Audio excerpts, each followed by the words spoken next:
सोपा असेल असा परमार्थ समाजापाशी मांडला, लोकांपाशी मांडला.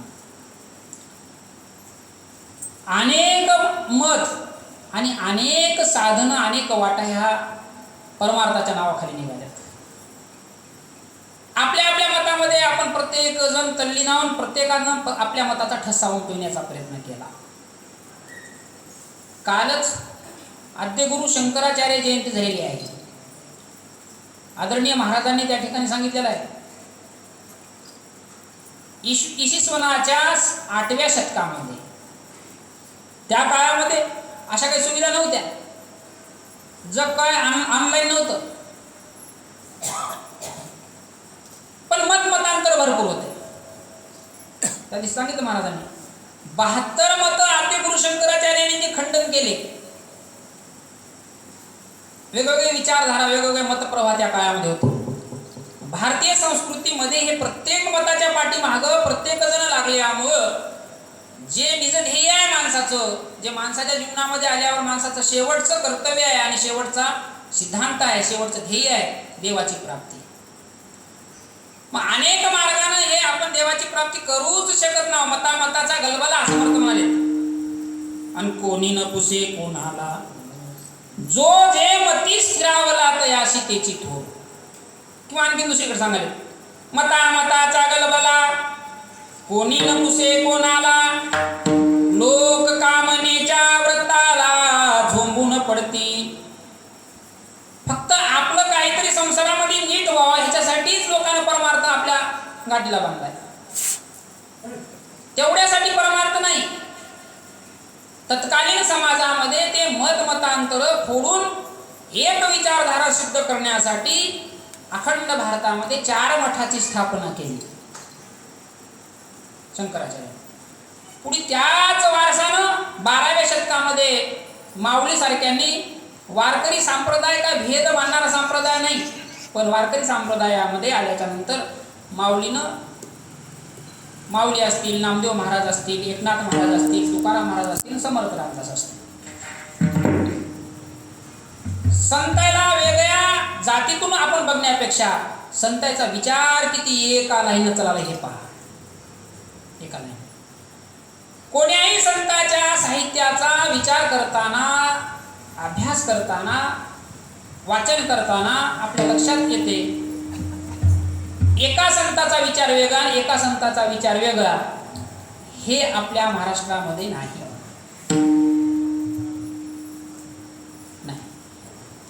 प्रत्येक संतांचे विचार एकमेकाला पूरक आहेत, एकमेकाला भेदक नाहीत, एकमेकाचा छेद करणारे नाहीत. फक्त सांगण्याची भाषा वेगळी असते, भाषा वेगळी असते.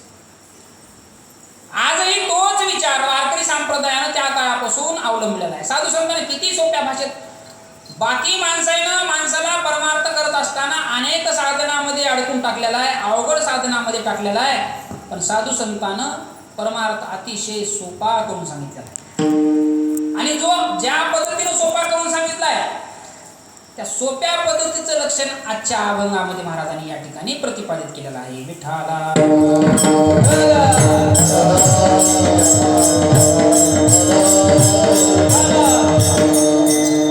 महाराजांनी सांगितलं काय, मानवी जीवनाचं अंतिम ध्येय आहे ईश्वराची ओळख होणं, ईश्वराची प्राप्ती होणं. मग आता खरं सांगा, ईश्वराची प्राप्ती होण्यासाठी कोण्या ठिकाणी बसलाय देव? संसारिक जीवाला माहित नाही आपल्याला. आणि ज्याची उच्च दृष्टी झाल्या, ज्याचे विचार उच्च आहेत, त्याला देव जळी स्थळी काष्टी पाशानी सकळ आहे वनमाई जेथे तेथे. देव नाही असं ठिकाण हे उच्च व्यापकता, उच्च विचाराचे लक्षण आहे.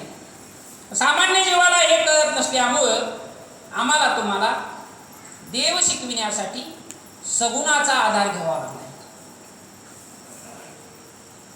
मूळ जरी देव निर्गुण आहे, पण निर्गुण कुणाला म्हणावं?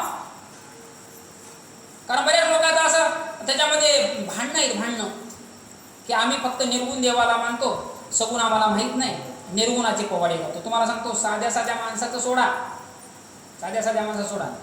समर्थ रामदासांनी निक्षून सांगितलेला आहे. निर्गुणाचेच पवाड जर तू गायलास तर निर्गुण तुला तरी कळतंय का आधी पाय. समर्थाचं ठोक उत्तर आहे. निर्गुण नेले संदेहाने. निर्गुण सांगावं तरी काय, ज्याला गुणच नाही, ज्याला आकारच नाही, ज्याला नावच नाही, ज्याला रूपच नाही, जो निरामय आहे, अविनाशी अव्यय आहे, असा परमात्मा त्याचं लक्षण सांगू शकत नाही. म्हणून ते निर्गुण सांगता सांगता काय होते, सांगणाऱ्याच्याच मनामध्ये संदेह तयार होते. समर्थाने सांगितलं निर्गुण नेले संदेहाने. आणि पुन्हा त्याच्यावर अशी पाळी येते सगुण नेले ब्रह्मज्ञाने. सगुणाची व्याख्या करावं, सगुण सांगावं तर ब्रह्मज्ञानाचा अहंकार येते. का? मग दोन्हीकडे अभिमाने वश केले. म्हणून संतांना स्वतः अनुभूती घेतली, निर्गुण परमात्मा आहे, अंतःकरणामध्ये आहे, म्हणून निर्गुणाचे पवाडे गायले नाही. तर ते निर्गुण तत्व सोप्या भाषेमध्ये तुम्हाला आम्हाला पचल अशा पद्धतीने सांगण्याची कोशिश केलेली आहे. तेच निर्गुण सांगले, पण कशाचा आधार घेतलाय? सगुणाचे निआधारे निर्गुण पाविजे निर्धारे. सारा सार विचारे संत संगी. सगुणाचा आधार घेतला आणि मग सगुणाच्या आधारातून निर्गुणाचे पवाडे गायले. देवाचं प्रत्यक्ष साक्षात स्वरूप आणि साक्षात रूप म्हणजे कलियुगामध्ये देवाचं रूप म्हणजे संत आहे. एकनाथ महाराजांनी त्याला पुष्टी दिलेली आहे. पुष्टी काय? देव आणि संत हे वेगळे नाहीत. निमित्त त्या प्रतिमा. देवतेची संत, देवतेची संत, निमित्त त्या प्रतिमा. हे निमित्त आहे. म्हणून सगुण साक्षात संताचं स्वरूप हे आजच्या काळामध्ये आपण, आणि ह्या संताच्या सानिध्याशिवाय आपल्याला ईश्वर प्राप्ती होत नाही. म्हणून त्या सगुणाचं लक्षण सांगताना सोप्या भाषेमध्ये तुकाराम महाराजांनी सांगितलं, आपल्या जीवनात प्रत्येकाच्या जीवनामध्ये देवप्राप्तीसाठी अनुष्ठानाची, यज्ञ यागाची, अनेकाची गरज. ह्या अनेक साधनं आपल्याला अवघडात टाकतात, अडचणीत टाकतात. आणि सोप्या भाषेमध्ये सांगताना सांगितलं, देवाच्या प्राप्तीसाठी सर्वात मोठी गोष्ट आवश्यक आहे भाव. कशाला म्हणावं भाव? भाव कशाला म्हणावं? भाव ह्या शब्दाचा अर्थ आहे चित्ताची, मनाची तीव्र एकाग्रता. आणि ज्याच्यासाठी आपण अधिष्ठान मानलंय, ज्याच्यासाठी आपण मानलंय आपण ज्या देवाला, ती एकाग्रता साधण्यासाठी एको देव भव हा भाव लक्षात आला पाहिजे. कुठलं की कोणीही देवाचा ठिकाणी आपला भाव असणार नाही. भावाचे दोन प्रकार आहेत. उत्तम बुवा, भावाचे दोन प्रकार आहेत. एक शुद्ध भाव आणि एक अशुद्ध भाव. तर शुद्ध भाव कुणाला म्हणावा, शुद्ध भाव कशाला म्हणावा, त्याची सोपी व्याख्या सांगितलेली आहे. ज्या ठिकाणी शुद्ध भाव आहे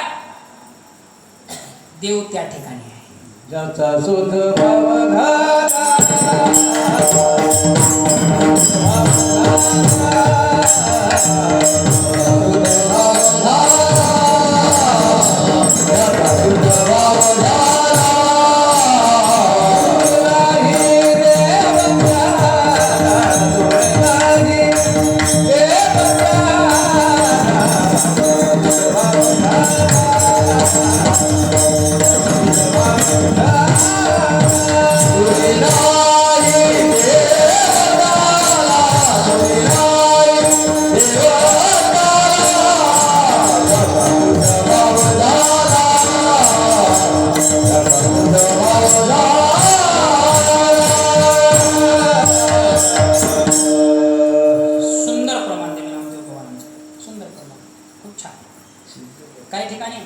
एका ठिकाणी आम्ही कीर्तनाला गेलो. कीर्तनाला गेल्यावर आता व्यक्ती तेवढ्या प्रवृत्ती असते. आपल्यापाशी काय कला आहे, आपल्यापाशी नुसती कला असून जमत नाही, त्याचा अनुभव पाहिजे. आणि कुठल्याही कीर्तनकाराला विषयानुरूप प्रमाण दिलं, मग असे प्रमाण तुम्ही 10 द्या कीर्तनात, काय वाटत नाही. पण एका ठिकाणी सांगितलं बाबा त्या भजनेला ते प्रमाण द्यायला सुरू केलं. त्यानं मला द्यायला सांगितलं की विषयानुरूप प्रमाण मला किती जमते. विषयाला सोडून प्रमाण देत असाल तर प्रमाण नाही म्हणलेलं बरं. खूप सुंदर प्रमाण दिलं. शुद्ध भाव ज्याचा झाला आणि दुरी नाही देव त्याला. अवघी साधने हातवटी आणि मोले मिळत नाहीत हाटी. लढीवाळ मुक्ताबाई जीव मुद्दल ठाईच्या ठाई. तुम्ही तरुणी विश्वतारा ज्ञानेश्वरा. अगदी सोप्या भाषेमध्ये दोन प्रकारचा भाव. ज्याचा भाव शुद्ध आहे देव दूर बघायची जायची गरज नाही, देव तिथं आहे. मग ह्याचा दुसरा अंग बघा. एक भाव शुद्ध आहे आणि एक भाव अशुद्ध आहे. अशुद्ध भाव आहे. कशाला म्हणावं अशुद्ध भाव? अशुद्ध भावाचं लक्षण सांगताना एक घडल्याचं दृष्टांत सांगतो तुम्हाला. साधू संतांचं जीवन चरित्र किंवा साधू संतांचं दिनचर्या, साधू संतांचा व्यवहार साधू संतांच्या सोबत राहिल्यानंच कळेल असा भाग नाही. संतांची विचारधारा तुम्ही आम्ही घेऊन चला, त्या विचारधारेसंग आपलं काम आहे. त्या विचार काय ते म्हणत नाही एका ठिकाणी. संतापाशी असावी बहुमर्यादा आणि फलकटाचा धंदा उरफोडी. संतांच्या संगतीनं काय, संतांचे विचार ही संगती महत्वाची आहे. पण झालंय कसं आपलं तुमच्या माझ्या जीवनामध्ये? गाडगे बाबाच्या जीवनातला एक प्रसंग आहे. गाडगे बाबा अमरावतीला एकदा स्टेशनवर थांबले होते. रेल्वे यायला वेळ होती, ट्रेन यायला वेळ होती. थांबले, त्या प्लॅटफॉर्मवर बसले. काही लोक आता अनुयायी झाल्यावर मोठ्या माणसाचे अनुयायी बरेच होत असते. पण संतांनी सिद्धांत काय सांगितला? चरैवेती चरैवेती चरैवेती संतांचा सिद्धांत आहे. चालत राहा, लोकांना सांगत राहा, उपदेश करत राहा. अज्ञान मार्गातून ज्ञान मार्गाकडे लोक लावा. वेडे करावे शहाणे तरीच जिनेश लागे वाणे. हे सिद्धांत आहे. त्या नियमानं गाडगे बाबाच्या सभोवताली खूप लोक होते. पण ट्रेन एकदम आली आणि गर्दी झाली. त्या गर्दीमध्ये गाडगे बाबांना आपलं काय आहे ते बॅग घेतली आणि पटकून या गाडीत बसले. बाजूला त्याचं चप्पल तिथं सुटला. ते ध्यानाने चप्पलाची पण सुटला तर सुटला म्हणजे कारण चप्पलाच्या दोन्ही बी अंगठे तुटलेले होते गाडगे बाबाच्या. जाऊ द्या म्हणले, गेलं तर गेलं, ते अंगठे तुटले काय काम देत नाही आणि चप्पल राहिली तिथे. गेले निघून गाडगे बाबा समोर. पण त्या अनुयायानं काय केलं, शिष्यवर्गानं ती चप्पल घेतली हातात. अहो ते चप्पल घेतली तर घेतली, त्या चप्पलीचं मंदिर बांधलं. एका ठिकाणी मंदिर बांधून वरील लिहिलं संत गाडगे बाबाची चप्पल. ते पुन्हा गाडगे बाबाला माहीत झालं. गाडगे बाबा आले, लोकांना उपदेश करू लागले. म्हणले येडे हो, अरे मी सांगालो काय, तुम्ही करायला काय? म्हणले ती चप्पल तुटली होती म्हणून मी प्लॅटफॉर्मवर फेकून दिली आणि तुम्ही उचललं काय? चप्पल. संतांची चप्पल उचलण्यापेक्षा संतांचा विचार उचला. तुटकी चप्पल काय कामाची? संतांना सोप्या भाषेत आणि कुणालाही अवघडात न पडू देता, अंधश्रद्धेमध्ये न पडू देता, अज्ञानामध्ये न पडू देता, श्रद्धेचा विषय सांगताना तुम्ही जागे व्हा, त्याच्यातून जागे व्हा, अज्ञानातून. ह्याच्यात फसू नका. कोणी संतांचा एखादी पेहराव केला म्हणजे संत होता येत नाही. अशुद्ध भाव आहे, ते अशुद्ध भाव आहे. भगवान गडाचे महंत नामदेव शास्त्री सांगतात, भगवान बाबा सारखा फेटा बांधला म्हणजे भगवान बाबा होता येत नाही. संतांचा विचार घेणं महत्वाचं आहे. संत काय सांगाले, संतांचं आचरण काय, ते आपण घ्यायचं सोडून दुसरं काहीतरी वेगळं उचलायचं. आणि हेच आहे अशुद्ध भावाचं लक्षण. तुकडोजी महाराज सारखे संत सांगाले, देव आशान पावायचा नाही रे, देव बाजारचा भाजीपाला.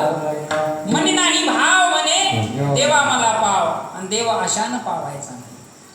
शुद्ध भाव अंतकरणामध्ये दृढ ठेवून एको देव भाव आपली संस्कृती सांगत असते. तुकाराम महाराजांसारखे संत म्हणाले, आपुला तो एक जीव करून घ्यावा आणि तेने बिन जीवा. पण त्याचा अर्थ उलटा लावला लोकांनी. अर्थ काय उलटा लावला? आम्ही फक्त ह्या दहा देवाचे भक्त. आणि तुकाराम महाराज सांगायचं मग आपला एक देव करून घ्यावा, तसं नाही. संसारातल्या प्रत्येक वस्तू संग आपण तल्लीन आहोत, तन्मय आहोत. त्या संसारातून आपल्याला सुटका नाही. ह्या संसाराच्या व्यतिरिक्त आधी आपला एक देव करून घ्या. कालमान परत्वे देवामध्ये बदल झालाय, त्याच्या नावात बदल झालाय, पण तत्वात बदल झाला नाही. तत्वात बदल झाला नाही, फक्त आपण मात्र त्याला वेगळं संबोधन केलंय. आपला भाव कशामध्ये रुजलाय. मला काय म्हणायचंय, तुम्हाला सुंदर उदाहरण सांगतो. हनुमंतरायाचे गावोगाव मंदिर आहे, पण हनुमंतरायाचं उपास्य दैवत कोण? रामप्रभू. हनुमंतरायाचा उपास्य दैवत प्रभू राम. द्वापार युगामध्ये एक अशी घटना घडली. भगवान श्रीकृष्ण द्वारकेमध्ये असताना हनुमंतरायानं भगवान श्रीकृष्णाला निरोप धाडलाय, तुमच्या दर्शनाला आलो मी. भगवान श्रीकृष्णानं आता ते तुम्हाला सांगायचं, गरुडाचा अहंकार काढला, बळीरामाचा अहंकार काढला, हे नाही सांगायचं. हनुमंताचा निरोप आल्या आल्या भगवान श्रीकृष्णानं सत्यभामेला सांगितलं, तयार होय. हनुमंतराय आले दर्शनाला. कुणाला सांगितलं? सत्यभामेला.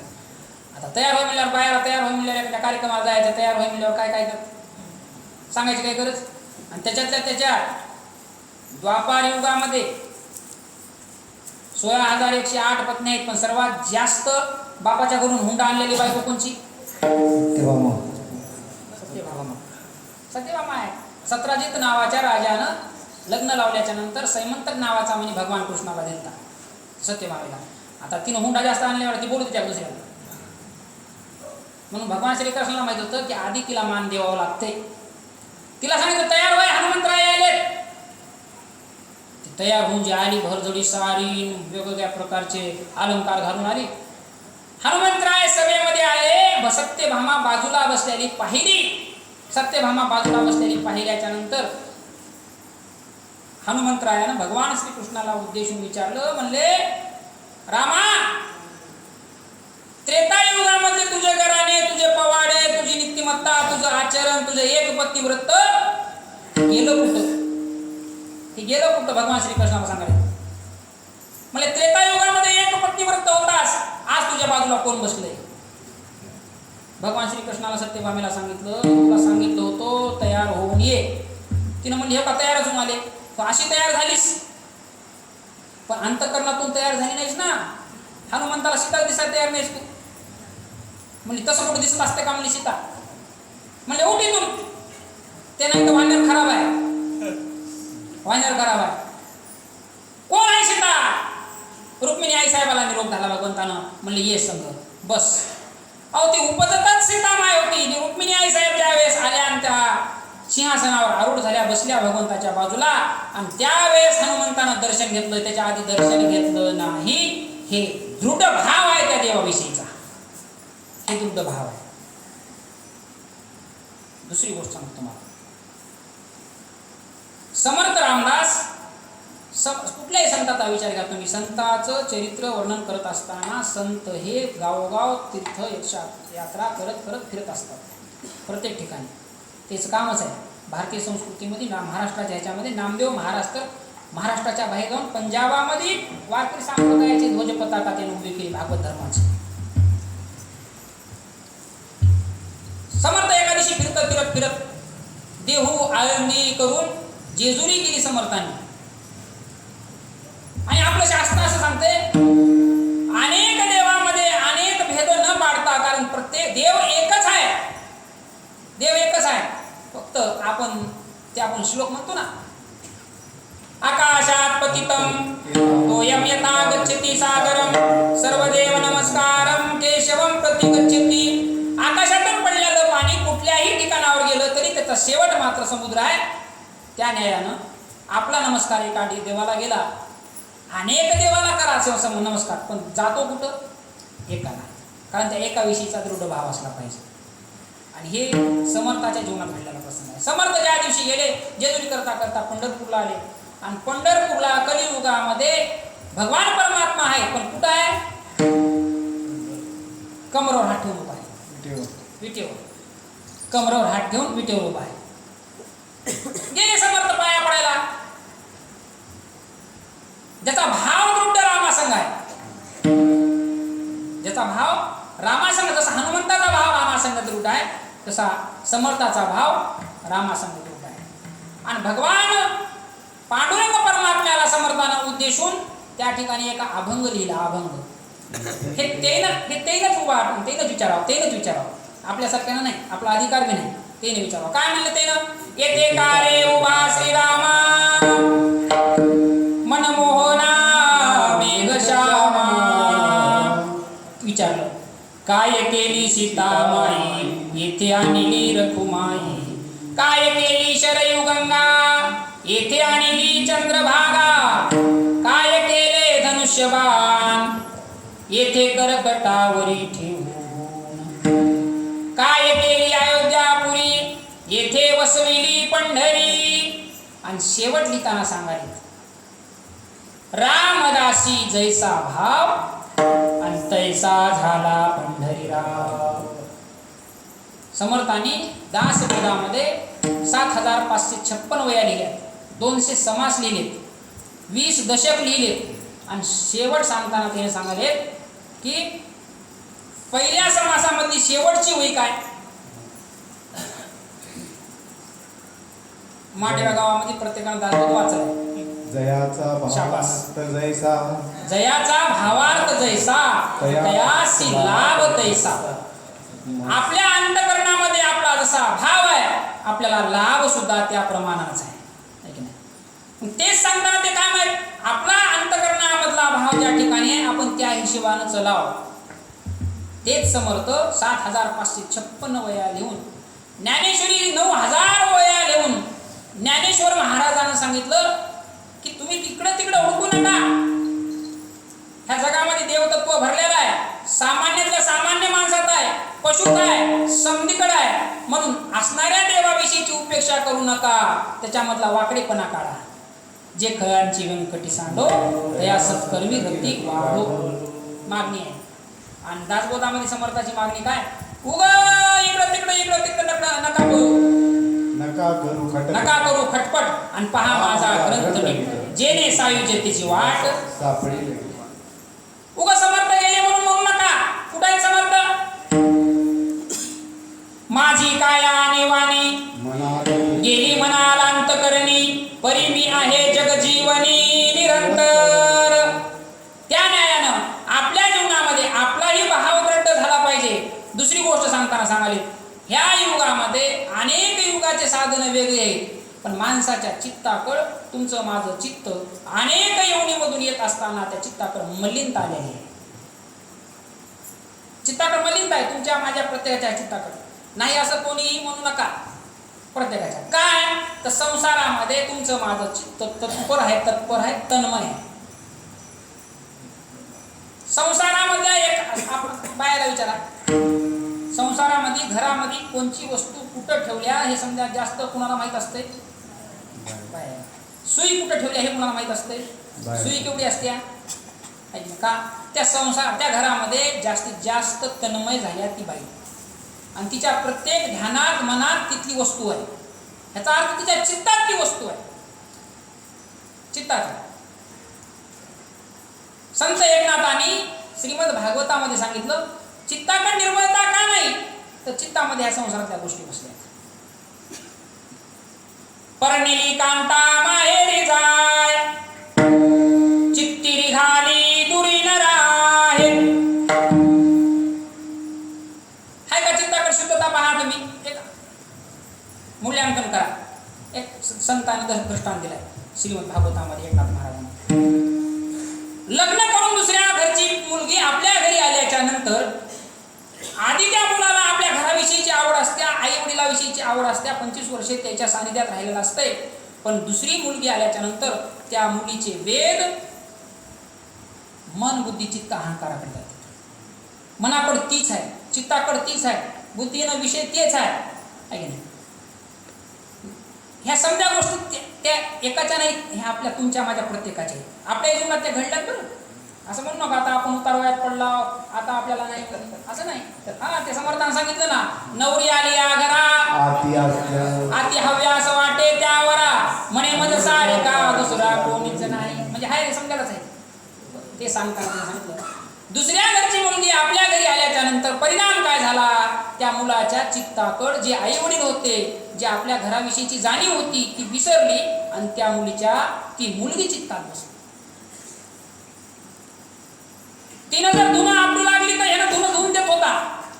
तिने जर पोया लाटू लागली तर ह्यानं भाजून देत होता. दोघंही एका ताटात जेवायचे, दोघंही गप्पा करायचे. तिच्याशिवाय ह्याला करमत नव्हतं. ध्यानात मनात प्रत्येक गोष्टीमध्ये तीच दिसू लागली. एके दिवशी योगायोगानं तिला माहेरी जाणं झालं. तिला माहेरी गेल्यावर ह्याला पत्ता लागला. संध्याकाळच्या वेळेला घरी आला. घरी आल्यावर आईला जीव लागला. कुठं गेली आई? आई म्हणाली कोण? तिनं. आई म्हणली वेड्या 25 वर्ष मी तुझा सांभाळ केलाय, तुला जेव घातले, तुला गरम गरम वाढू घातलं, वाढलं, तुझा सांभाळ समजा मी केलाय. आता 4 दिवसात तिनं आल्या आणि आता काय तिनं करायला हाव की म्हणली मी गेल्या माहेरला. म्हणले जाऊ दे राहू दे 8 दिवस तिकडं. संध्याकाळच्या वेळेला आईनं सुंदर जेवण केलं, स्वयंपाक केला आणि त्याला वाढलं. ते जेवू लागलं. जेवता जेवता जेवता जेवता चाचपडत चाचपडत चाचपडत खाऊ लागलं. आई म्हणली का रे स्वयंपाक चांगला झाला नाही का? मला काय की आज चवच नाही, चवच नाही. आई म्हणली बाबा 25 वर्ष माझ्या हातचं खाल्ला, चांगलं स्वयंपाक, त्यावेळेस माझं नाव घेऊ लागलास.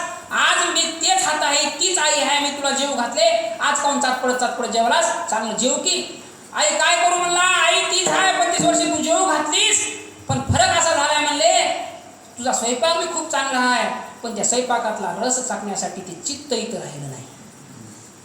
म्हणजे कुठे गेलंय? ते चित्त गेले म्हणजे तिच्या संग, ते चित्त गेले. ऐका, हे त्या दृष्टांताकडे जाऊ नका, दृष्टांताकडे जाऊ नका. जर एका साध्या दृष्टांताचा विचार संत एकनाथ सांगतात, परनिली कांता माहेरी जाय आणि चित्ती रिघाली दुरी न राय. एक बायको हे व्यसन जर चित्ताला लागलंय ते निघायला लवकर तयार नाही आणि ते निघल्याशिवाय अंतकरणामध्ये चित्ताची पवित्रता झाल्याशिवाय परमात्मा बघू येत नाही. तुकाराम महाराज सारखे संत म्हणायत, जोपर्यंत चित्ताकडे निर्मळपणा येत नाही तोवर देव राहत नाही.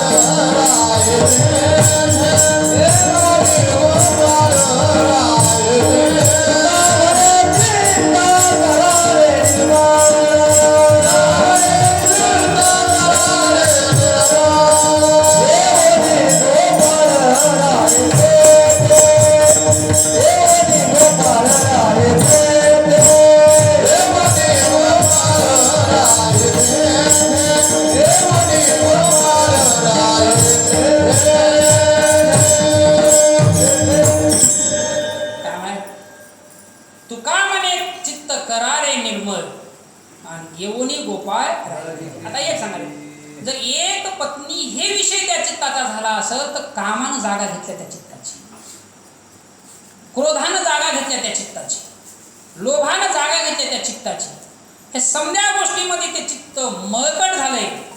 आणि तुकाराम महाराज अतिशय सोपं म्हणणं आहे, संसारात राहून आपल्याला देव अभ्यासा व्हायला जमतंय, पण आपण मी काय केलं पाहिजे? शुद्ध करू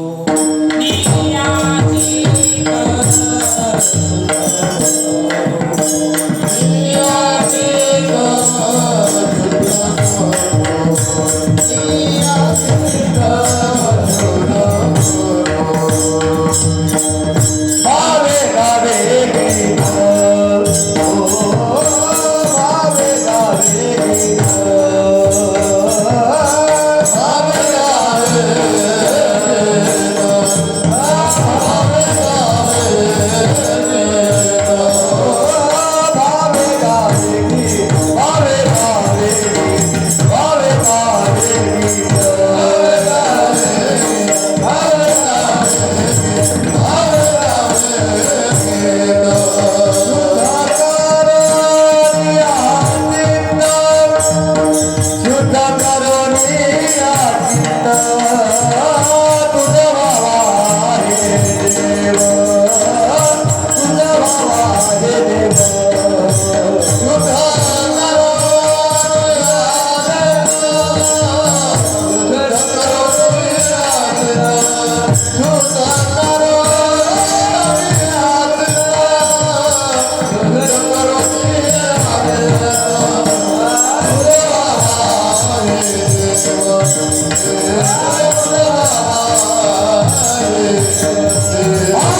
काही करू नये. तुझं भाव आहे देव तरी हा सुलभ उपाय म्हणलं तरी चालते.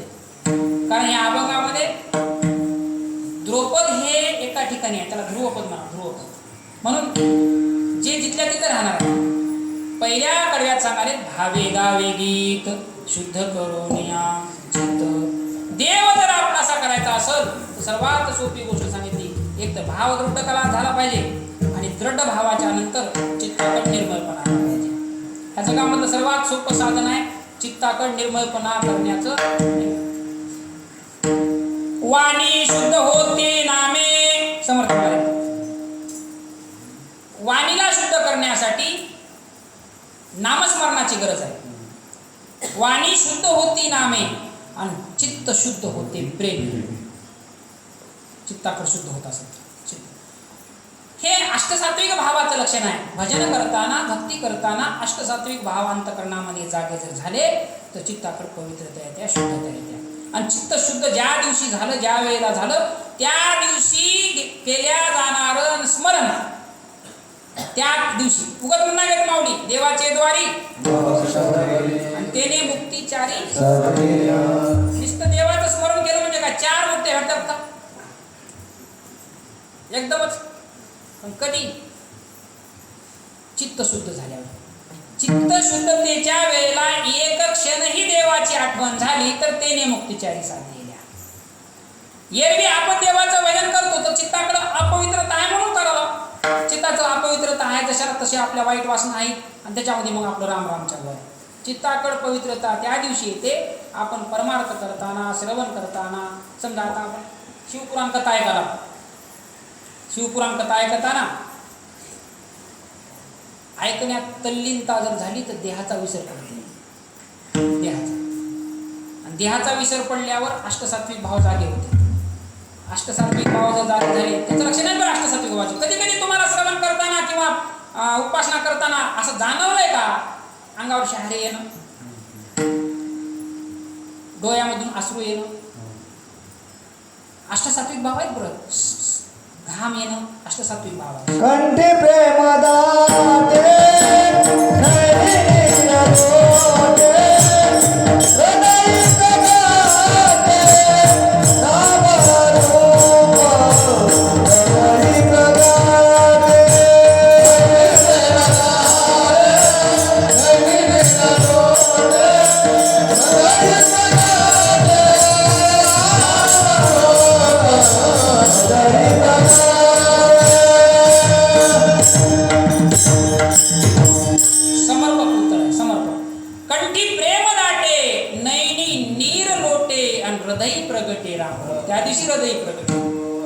त्या दिवशी कंठी प्रेम दाटे नैनी नीर लोटे. हे अष्टसात्विक भाव. तसं अष्टसात्विक भाव जागे झाले की चित्ताकड निर्मळपणा येणार आणि चित्ताकड निर्मळपणा येऊन केल्या जाणारं भजन परमात्म्याला साथ घालतंय.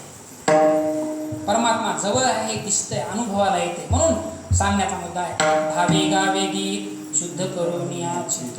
एक लक्षण, दोन लक्षण सांगितले, भाव आणि चित्ताची शुद्धता. पुढे सांगताना सांगायला वास्तविक आपल्या संसारिक जीवनामध्ये सामान्यातल्या सामान्य माणसाला नाही, मोठ्यातल्या मोठ्या माणसाला आहे. भजन करत असताना आपल्याकडं काही दोष आहेत आणि हे दोष पाठीमागं लागले तुमच्या माझ्या प्रत्येकाच्या. नामस्मरण करताना दोष आहेतच. श्रीमद भागवतामध्ये 10 दोष सांगाले. मला 10 दोष सांगायचं नाही, त्याच्यातला एक दोष सांगतो. भजन करताना, आता भजन म्हणजे हे नुसतं टाळवाजीने समजू नका. देवाचं स्मरण, पूजा अर्चा, परमार्थ, एकाग्रता हे भजन करत असताना निषिद्ध गोष्टीचा त्याग आपल्याकडून होत नाही. निषिद्ध गोष्टीचा त्याग. गुढीपाडव्याच्या कीर्तनात महाराजांनी सांगितलं होतं की नाही? वसंत ऋतूचं आगमन झालं, वसंत ऋतूचं आगमन झालं, चैत्र शुद्ध प्रतिपदा ही गुढीपाडवा म्हणजे आपल्याला नवीन वर्ष दाखवतो. मग हे वसंत ऋतूचं आगमन होण्याच्या आधी नवीन पालवी फुटावं लागल ना. कधी फुटत्या? नवीन पालवी त्या दिवशी फुटली की आधी पहिली गळून गेली पाहिजे, पहिले संपले पाहिजे पानं त्या झाडाचे, आणि पहिले संपले की नवीन पालवी फुटते. त्या न्यायानं आपल्याही जीवनामध्ये नवीन पालवी फुटणं म्हणजे आपल्याकडल्या निषिद्ध गोष्टीचा त्याग होणं. हे तुमचं माझं सोडा, साधारण आपण माणसं आहोत ज्याच्या जीवनामध्ये अवगुणाचं दर्शनच कधी नव्हतं. हो, अवगुणाचं दर्शन नव्हतं, ज्याचं मनच कधी चंचल झालं नाही. तुमचं माझं मन चंचल आहे, तुमच्या माझ्या मनाला चंचलता आहे, म्हणून समर्थासारख्यानं मनाला थांबविण्यासाठी किती मनाचे श्लोक सांगितले? 205 माहित आहे आपल्याला फक्त. पण मन स्थिर करण्यासाठी सांगा, ज्या महात्म्यानं जगाला सांगताना 205 श्लोक सांगले. आता सांगणाऱ्याचं मन चंचल होतं का? सांगणाऱ्याचं मन चंचल होतं का? नाही. पण समर्थ काय म्हणाले रामाकडे मागणी करताना? अचपल मन माझे नाव रे आवरिता, तुझ विनसी न होतो धाव रे धावाता. माझं मन चंचल आहे रामा, आणि त्या मन चंचल मनापासून सोडवायला तूच पाहिजे. मन चंचल नव्हतं त्याचं. ऐका, तुकाराम महाराजाला लोकांनी विचारलं, म्हणले तुकाराम महाराज तुम्ही भजनाला चाले, कीर्तनाला चाले, तुमच्यामध्ये दंग आहात. तुकाराम महाराज म्हणले बाबा माझा धंदा आहे ते. कोणी निंदा, कोणी म्हणता नामास्मृताचा, त्याच्यामध्ये मी रममान, मला आनंद आहे त्याच्यामध्ये. नाही हो, लोक लई बिघडले. आम्हाला ते सांगायचं आहे, म्हणजे लोक लई बिघडले, ते लोक अवगुण झाले. तुम्ही समजा आता पहिल्या काळातले काही माणसं म्हणतात आता गाव बरोबर राहिलं, आता लोक बरोबर राहिले नाही. समजायचं गावात लोक बिघडलेत हे जे म्हणत असेल की नाही, पहिल्यांदा बिघडले कोण? हे मी माझ्या मनात सांगत नाही. ज्ञानेश्वर महाराज संत म्हणाले, समाजामध्ये वावरत असताना, गावामध्ये वावरत असताना, गावामधला प्रतिष्ठित नावाला लौकिकाला आल्याला जर चांगलं आचरण करत असेल तर त्याच्याकडे बघून मागच येत असत. तया नाव स्वधर्म एक वडील जे जे करीती, तया नाव स्वधर्म ठेवीती. आणि तुम्हाला सांगतो, मोठ्या माणसं ज्या पद्धतीने चालायला महागलची त्या पद्धतीने येत असते. तुकाराम महाराजाला विचारलं लोकांना, हे गाव बिघडलं, लोक बिघडले, लोक अवगुणी झाले. तुकाराम महाराज म्हणले काय करू बाबा, त्या लोकांचे अवगुण बघण्याकडे मला वेळ नाही. तिचे काय काय अवगुण बघून केला वेळ पाहिजे ना मला. लोक म्हणले तुमचा वेळ कशात चालाय? तुकाराम महाराजांना त्या लोकांच्या समोर एक अभंग लिहिला आहे. कासया गुण दोष वाणू आणि काचे, आणि मज माझी त्याचे काय गुणे असे. काय दुसऱ्याचे गुण दोष बघू बाबा, माझ्यापाशी जेवढे अवगुण बसले की ते अवगुण काढायला मला वेळ नाही, म्हणून मला लोकांचे अवगुण दिसत. आता हे सांगा, 4092 अभंग लिहिलेल्या महात्म्याकडे अवगुण असतील का? ज्याच्या एका गात्यातला एका अभंगावर एक कडवं आमच्यासारखा महाराज सांगून कुठं किती काय बांधालाय, काय करायलाय, खरंच त्या महात्म्याच्या जीवनात अवगुण असतील का? ते म्हणत माझ्याकडे अवगुण आहे. चुकतं येतच. मग संत त्याला का म्हणायचं, आपल्याला असंत का म्हणाले? कारण आपल्याकडे अवगुण असून आपण सद्गुण माझ्याकडे आहेत हे आविर्भाव लोकांना दाखवतात. तुमचं असेल, माझं असेल, प्रत्येकाचं. सकाळी एखाद्याला कोणती गोष्ट बोलली तर दुपारी म्हणते मी ती बोललोच नाही. त्याच्या पलीकडे गेले लोक. सही एखाद्या ठिकाणी केली तर त्यामध्ये मी सहीच केली नाही.